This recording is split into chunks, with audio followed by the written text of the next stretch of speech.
हाँ भाई, कल जो है दोस्तों के साथ बात करते वक्त अपने बचपन का जो पतंगा पिराने का जो लैंग्वेज था, वो पूरा जो अपन वर्ड्स यूज़ करते थे वो सब याद आए। तो खाली एक जस्ट रिकॉर्ड कर रहा हूँ क्या क्या याद आते। पहले तो पूरे पतंगों के नमूने देखेंगे अपन। पहला हो गया आपका लंगोट, ज़ेबा, आधी रोटी, कंडा, दो कंडे, कंडा लंगोट, पट्टीदार, लाठीदार, दुल्हनदार, ये सब जो है पतंगा है। और बाकी नॉर्मल जो है डोरेदार रहता। ठीक है, ये इतने पतंगा हो गए। अब उसके बाद में जो अपन टेक्निक्स यूज़ करते, रोक, रोक बोले तो लेफ़्ट साइड राइट साइड को लेकर जाना पतंग, रोक। फिर गोता, गोता बोले तो नीचे मारना।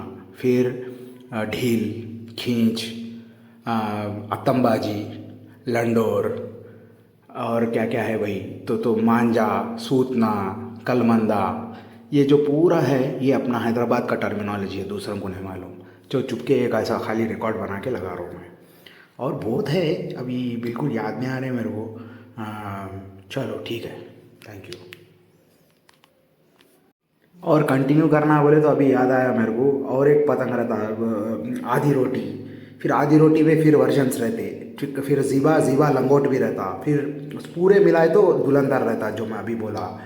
फिर उसके बाद पतंग अगर बिल्कुल ठहरे सो है एक ही जगह तो उसको कड़ी काम बोलते हैं। कड़ी काम एक ही जगह ठहरे सो रहता। अगर अगर बहुत ही हल्का पतंग है तो उसको क्या बोलते हैं अपन, लिपुक बोलते हैं। फिर बाद में अगर जो लोग शादी, अगर दो डबल शादी यूज़ कर रहे हैं तो उसको डबल दद्दोर बोलते हैं, दद्दोर। फिर ऐसे ऐसे बहुत है, याद आते जा रहे हैं। मैं खाली ऐसा रिकॉर्ड कर रहा हूँ जो just for for people to remember the language. Thank you. और पतंगों के साइज़ों के हिसाब से भी पतंगों को अपन नामा देते। तो एक था रेगुलर अपना सादा, उसके बाद डोरेदार, उसके बाद पौंड, आधा पौंड, अद्धा, अद्धा बोलते हैं, अद्धा बड़ा अद्धा, अद्धा अरे अद्धा पतंग है बोल के। फिर 2 पाउंड। तो ऐसा इस हिसाब से जो है size also gives us different name to the kites. हाँ, तो this will be the final part of the Hyderabadi kite terminology. तो पहली बात तो हैदराबाद में गुलजार हाउस बोल के है, जो अपने चार मीनार के बिल्कुल चार मीनार चार कमान के पास। और वो जो है अड्डा है पहले से पतंगों के लिए, मांझा के लिए। लेकिन पक्के हैदराबादियाँ कभी उसको गुलजार हाउस बोल के नहीं बोलते। हम लोग हमेशा गुलजारस बोलते, गुलजारस। अरे कहाँ जा रहा है भाई, गुलजारस को जा रहा हूँ पतंग लाने के लिए।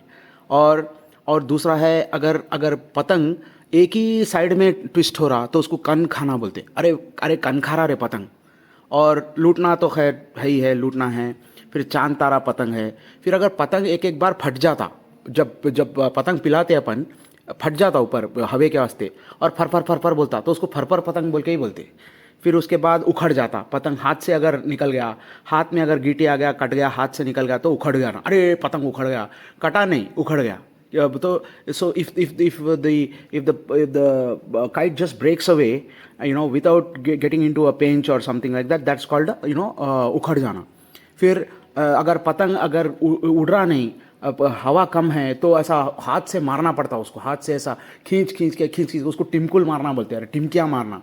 फिर उसके बाद में अगर बद्दा टूट गया, बद्दा बोले तो जो बीच का जो लकड़ी रहता, जो बीच का जो the small stick that is there in the middle of the kite, it's called बद्दा। सो बद्दा टूट गया। And there is also a technique, बद्दा अगर ब्रेक्स, अगर बद्दा टूट गया तो पैसे नहीं रहते थे दूसरा पतंग खरीदने के लिए। तो बीड़ी, अगर जो यूज्ड बीड़ी रहता ना, उसको घुसा के जो है वो बद्दे को मरम्मत करना। और उसके बाद में ऐसे ऐसे बहुत है। So this is like the final part and just the old terminology of Hyderabad for this Sankranti. Thank you.